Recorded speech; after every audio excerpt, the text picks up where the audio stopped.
Alright, this is week 1 of Spiral Review. Monday says write a fraction to represent the number of sons. A fraction is a ratio, so I'm going to set it sons equal to the total number. And so there are 6 sons to 9 total figures. That simplifies to 2/3. Either one of these are correct.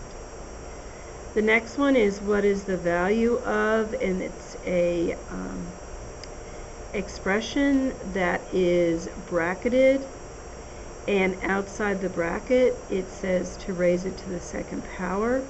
So what that means is when you get this whole thing down to one value, then you'll square it. So walking inside the bracket, I have to follow order of operations. So the first thing I'm going to do is the parentheses.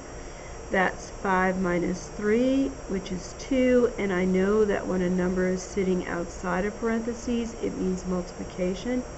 So I rewrite my problem: 4 times 2 plus 8 divided by 4 times 2. I use the dot here and the times sign here. It doesn't really matter which one you use. So then I look at it again, and I am going to be doing multiply or divide from left to right as ordered in the problem. This one comes first, so I turn that into the 8 plus 8 divided by 4 times 2, still the quantity squared. Then I'm working left to right, and then I hit a division first. Remember, multiplication or division are the same, whichever comes first. And so then I change that 8 divided by 2 is 4, and there's my times 2. Then I have just to add and a multiply. I have to take care of the multiply first. I get 8 plus 2, and that gives me 12 squared, and that is 144. This next one, Manuel earned $5,350 a month if he worked 8 hours a day for 20 days. How much did he make each hour? Express your answer in dollars and cents. Rounded, so this means that it's not going to come out with a zero remainder. First thing I need to do is 8 hours times 20 days is 160 hours. And then I come down here to work it out. And so because it's money, I put the decimal point and put my cents here. And so then I start working it out. It goes in 3 times with a 55 remainder. Bring down a 0, goes in 3 times again with a 70 remainder.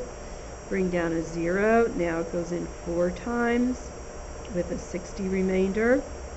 And so then it's going to go in 3 times, and then I end up with 120 as my remainder.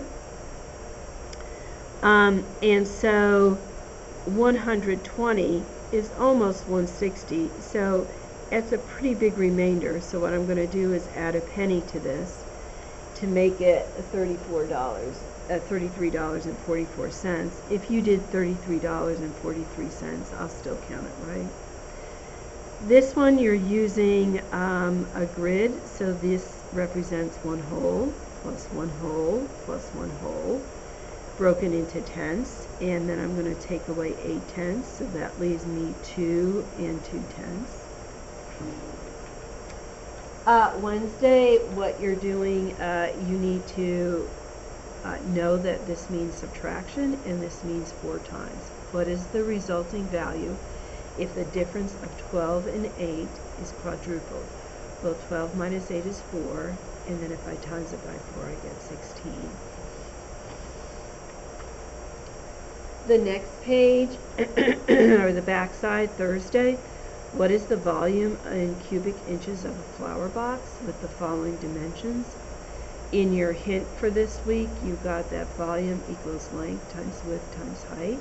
So it's just a matter of multiplying these 3 numbers together to get 132 inches cubed.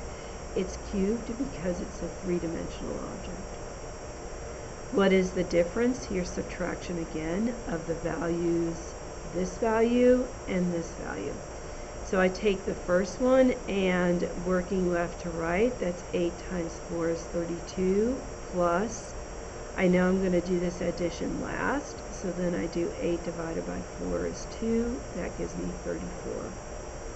This one I have 8, I bring that down, I'm doing the multiplication first, that's 32 divided by 4. And now I need to do division because the last thing I'll do would be add or subtract. And then I get 8 plus 8 is 16, but I'm not done because they're asking me to find the difference of those two, so it's 34 minus 16 is 18.